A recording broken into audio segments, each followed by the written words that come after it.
రాజుగారు మీరు ఎప్పుడు చెప్పేటట్టుగా కూరగాయలకి, ఆకుకూరలకి లేదంటే పండ్లకి పైన కెమికల్స్, పెస్టిసైడ్స్ ఇవన్నీ చాలా ఎక్కువగా ఉంటాయి కాబట్టి ఫస్ట్ దాన్ని ఒక పద్ధతి చెప్పారు మీరు. ఎలా శుభ్రం చేసుకోవాలి ఏంటనేది మాట్లాడుతూ ఉంటారు ఎప్పుడు.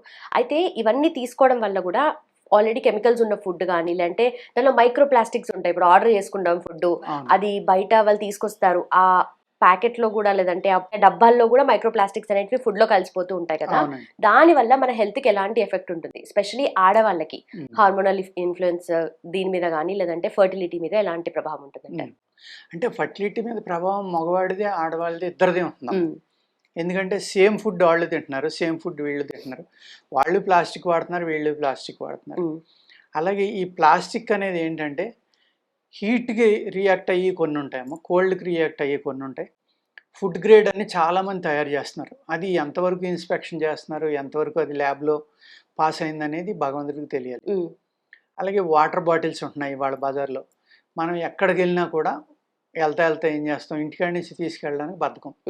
కారులో వెళ్ళే వాళ్ళు కూడా ఒక స్టీల్ బాటిల్ లేకపోతే ఒక కాపర్ బాటిల్ ఏదో ఒకటి పెట్టుకుని అందులో పెట్టుకుని గాజు సీసాలో కూడా పెట్టుకోవట్లేదు. ఎందుకంటే ఆ స్టీల్ బాటిల్ లోపల కూడా మళ్ళీ ప్లాస్టిక్ కోటింగ్ ఉంటుంది. ఈ విధంగా ఉండటం వల్ల తప్పనిసరిగా దాని ఎఫెక్ట్ అనేది పడుతుందమ్మా. పురుషుడిలో ఏమవుతుందంటే అతని యొక్క మగతనం తగ్గిపోతుంది, అతని వీర్యంలో సంతానం కలిగించే శక్తి తగ్గిపోతుంది. దానివల్ల స్త్రీలో కూడా ఏమవుతుంది, సేమ్ ఆహారం తీసుకోవడం వల్ల వాళ్ళ రీప్రొడక్టివ్ ఆర్గాన్స్ ఏవైతే ఉన్నాయో ఇక్కడ ఏమవుతుందంటేనే సృష్టి కంటిన్యూ అవ్వాలంటే స్త్రీ అనేది కంపల్సరీ అమ్మ. ఇక్కడ ఆ కంటిన్యూ చేయడానికి ఏదైతే రీప్రొడక్టివ్ మళ్ళీ ఈ సంతానం కలిగించడం కానీ ముందు తరాలకి జన్మనివ్వడం కానీ తల్లి యొక్క పాత్ర అక్కడ. ఇక్కడ పురుషుడిది బీజం అంటామా, స్త్రీది క్షేత్రం అంటాం. ఈ బీజం వీక్గానే ఉంటుంది, క్షేత్రం వీక్గానే ఉంటుంది. దానివల్ల ఈ సంతానాలు ఏమనేది వస్తుంది. ఓన్లీ స్త్రీ వల్ల ఇక్కడ స్త్రీకే ప్రాబ్లం వచ్చి స్త్రీ వల్ల కలగపోవడం అనేది కాదు. ఇద్దరికీ కూడా దీనివల్ల నష్టం జరుగుతుంది తప్పనిసరిగా. ఈ నష్టం జరగడం వల్ల ఏమవుతుంది, ఇప్పుడు సీడ్ మంచిదమ్మా, క్షేత్రం మంచిది కాదు. మంచి మొక్క రమ్మంటే ఎలా అవుతుంది, రాదు. కానీ క్షేత్రం మంచిది, సీడ్ వీక్గా ఉన్న సీడ్ వేసినా కూడా మొక్క బలమైంది. ఇక్కడ క్షేత్రం బాగుంది కదా, అందుకు స్త్రీకి అంత పవిత్రత కానీ అంత ఇంపార్టెంట్ కానీ ఇచ్చారు. అది ఇప్పటి తరాల్లో ఏమవుతుందంటే స్వతంత్రం. ఇప్పుడు మీరే ఉన్నారు, జాబ్ చేస్తున్నారు టీవీలో, నా బతుకు నేను బతకాలి, నేను చెయ్యాలి, నేను సంపాదించుకోవాలి అని. పూర్వకాలం స్త్రీ ఏం చేసేది, ఆ పిల్లవాడిని కంటాం, ఆ పిల్లవాడిని ఒక మంచి పౌరుడిగా తీర్చిదిద్దటం, ఆ భర్తకి పిల్లలకి సంతానానికి ఆ ఇంట్లో ఉన్న పెద్దలకి పిల్లలకి అందరికీ ఏ నిమిషానికి ఏం కావాలనేది అందించడం. ఆహారం కాడి నుంచి అన్నీ. కొడుకు కానీ కూతురు కానీ ఇంటికి వస్తే తల్లి వాళ్ళ పొట్టంక చూస్తుంది, ఇంకెక్కడా చూడదు. తల్లి ప్రేమ అలాంటిదమ్మా. ఎలాగా అంటే ఆకలితో వచ్చాడేమో బిడ్డ తిన్నాడా లేదా, కూతురు ఆకలితో వచ్చిందేమో ఏం తిందో, ఎక్కడో పొద్దున్న వెళ్ళింది స్కూల్కి ఇప్పుడు వస్తుంది, లేకపోతే పొద్దున్న జాబ్కి వెళ్ళింది ఇప్పుడు వస్తుంది, ఏం తిన్నావు ఏంటని వెంటనే తల్లి అడిగేది ఏమైనా తింటావా అని అడుగుతుంది. అది తల్లి ప్రేమ. ఆ విధమైన రిలేషన్ కూడా దూరం చేసుకుని మనం ఏ బిడ్డకైతే తల్లి స్పర్శ ఇంపార్టెంట్, ఆ స్పర్శ ఇవ్వకుండా జాబ్ చేయాలని చంటి బిడ్డను కూడా ఆయాక అప్పచెప్పి జాబులు చేయటం అంటే ఒకటమ్మా. ఇద్దరు సంపాదించకపోతే మా కుటుంబం జరుగుతుంది, నీకేం తెలుసులే, నువ్వు అలాగే చెప్తావు అని నన్ను అనొచ్చు. మన జీవన విధానాన్ని కంట్రోల్గా బతకాలి అంటే 10,000 వచ్చినాడు హైదరాబాద్లో బతుకుతున్నాడు, 10 లక్షలు వచ్చినాడు హైదరాబాద్లో బతుకుతున్నాడు. మరి అలాగే ఎందుకు బతకలేమమ్మా మనం? 10,000 వచ్చినప్పుడు ఆడు 10,000 బతికినట్టు మనం బతకొచ్చు. మనం వేళం వేరుకి వెళ్ళిపోయి పక్కోడిని చూసి మనం వాతలు పెట్టుకుంటే ఎంత డబ్బు వచ్చినా మనకు సరిపోదు. నా జీవితం ఇది, నేను ఇలాగే బతకాలనుకుంటే మిమ్మల్ని అడ్డుపెట్టే వాళ్ళు ఎవరు లేరు. తల్లి స్పర్శ ఎందుకు ఇంపార్టెంట్ అంటే 9 నుంచి 10 నెలల్లో మీ పొట్టలో, అంటే స్త్రీ యొక్క పొట్టలో ఆ శిశువు పెరిగింది. ఆ శిశువు ఆ స్త్రీ యొక్క హీట్ కానీ బాడీ హీట్ కానీ ఆ స్పర్శను కానీ అనుభవించింది. ఒక గుడ్డు కాడి నుంచి ఒక మానవాకారం వచ్చేదాకా, బయటకు వచ్చాక కూడా ఆ స్పర్శ చాలా ఇంపార్టెంట్ అమ్మా. ఆ శిశువు బాగా ఎదగాలి అంటే ఆ స్పర్శ, ఆ ముద్దు, ఒక ముద్దులో కొన్ని థౌజండ్స్ ఆఫ్ యూనిట్స్ కరెంట్ ఉంటుందమ్మా తల్లి ముద్దులో. ఆ ముద్దు వల్ల అనేక నరాలు, క్లోజ్ అయిపోయిన ఉన్న నరాలు కూడా ఓపెన్ అవుతాయి శిశువు బాడీలో. అద్భుతమైన సైన్స్ అమ్మ దాని వెనకాల. ఆ హగ్ చేసుకోవడంలో కానీ, ఆ ముద్దు పెట్టుకోవడంలో కానీ, ఆ ప్రేమలో కానీ. ఆ ప్రేమని ఈ సృష్టిలో అన్నిటికంటే గొప్పది ఏదమ్మా, ప్రేమే. ఆ ప్రేమతో ప్రపంచాన్ని జయించవచ్చు. అదే ప్రేమ ఆ శిశువు కోల్పోయినప్పుడు ఆ శిశువు ఎదుగుదల ఎలా ఉందో మీరు ఊహించుకోండి.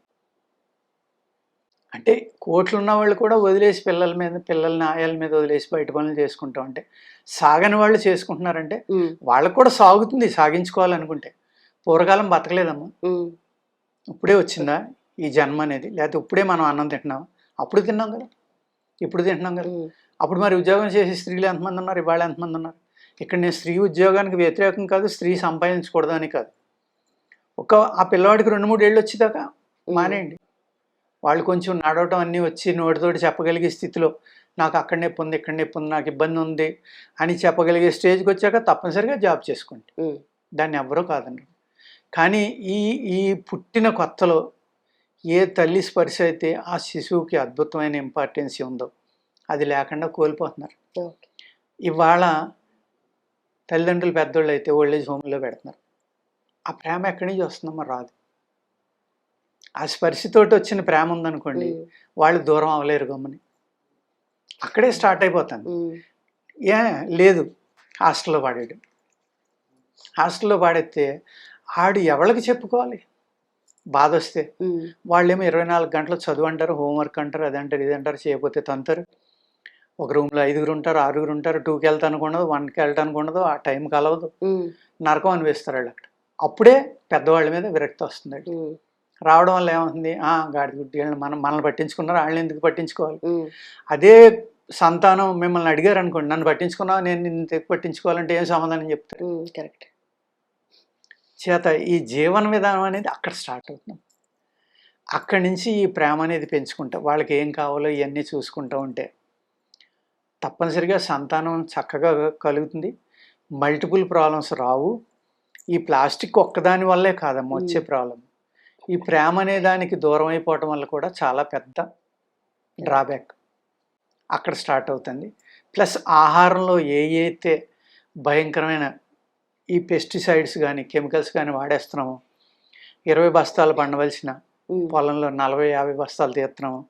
భూదేవి ఎప్పుడైతే పాడైపోయిందో, భూమాత అన్నం, భూదేవి అన్నం, గోమాత అన్నం, గంగామాత అన్నం.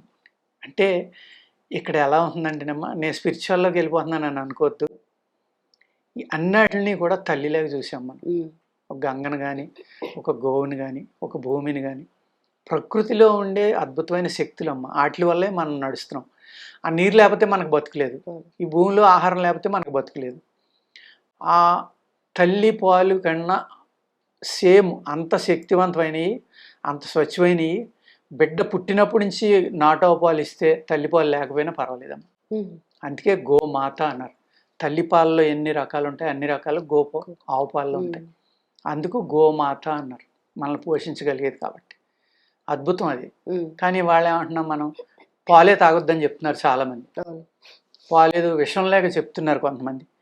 మరి నేను పుట్టినప్పటి నుంచి వాళ్ళ దాకా తాగుతున్నాను, నాకు 73 ఏళ్ళు, నేను ఎంత బాగున్నాను, మరి నాకేమన్నా అయిపోవాలి కదా ఈ పాటికి.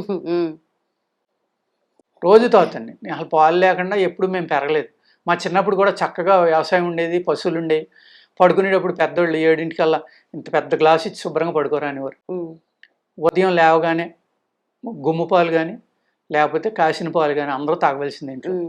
మరి మేము ఏదో అయిపోయి ఉండాలి కదా ఈ వాటికి, మరి మేము శుభ్రంగానే ఉన్నాం 70 ఏళ్ళు వచ్చినా. మరి ఎందుకమ్మా అలా విషయంలో చెప్తారు? కొంతమంది ఏమో పంచదార విషయం అని చెప్తారు, కొంతమంది ఏమో ఇంకోటి విషయం అని చెప్తారు. ఒకళ్ళేమో బియ్యమే తినొద్దు అంటారు, ఇంకొకళ్ళు గోధుమ తినొద్దు అంటారు, ఇంకోళ్ళు మిల్లెట్లు తినమంటారు, ఇంకోళ్ళు వద్దంటారు. ఇలా అలా కాదు. మన జీవన విధానంలో ఇక్కడ ఒకటే డిసైడ్ చేసుకోవాలి, మనం ఏ ప్రాంతంలో నివసిస్తున్నామో ఆ ప్రాంతంలో పండి అన్నీ అందరూ కళ్ళు మూసుకుని తినొచ్చు. దట్స్ ఆల్, బ్లైండ్గా. ఇంకా అందులో తిరుగులేదు. అది దాని గురించి ఆలోచించవలసిన పని లేదు. అమెరికా నుంచి వచ్చిన గ్రేప్ తినక్కర్లేదు, ఆస్ట్రేలియా నుంచి వచ్చిన కివి అక్కర్లేదు, కాశ్మీర్ నుంచి వచ్చిన యాపిల్ కూడా అక్కర్లే మనకి. మనం నివసించే ప్రాంతంలో ఏవి పండుతున్నాయో ఆ సీజనల్ ఫ్రూట్స్ ప్లస్ ఆహారం తీసుకుంటే మీకు జబ్బు నుంచి బయటపడటానికి చాలా ఆస్కారం. బయట ఫుడ్ తినకూడదు. అది right sir, thank you. And for more videos, please subscribe to iDream. Please subscribe to iDream. Please subscribe iDream. And please subscribe to iDream. For more videos, subscribe to iDream. Please like, share, and subscribe to the channel. Congratulations, iDream. Subscribe to iDream. Subscribe to iDream. So subscribe to iDream Media.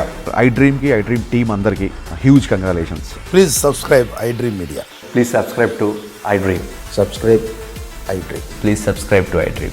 iDream అంటే నా కళల channel subscribe చేసుకున్న నోరు తిరుగుతలేదు మీరైతే గంట గుర్తు కొట్టండి. For more such videos, please subscribe to iDream. Subscribe to iDream. Please subscribe to iDream. Please subscribe iDream Media. Please do subscribe to iDream. Please subscribe to iDream Media. For best entertainment and information, please subscribe iDream. And don't forget to subscribe to iDream.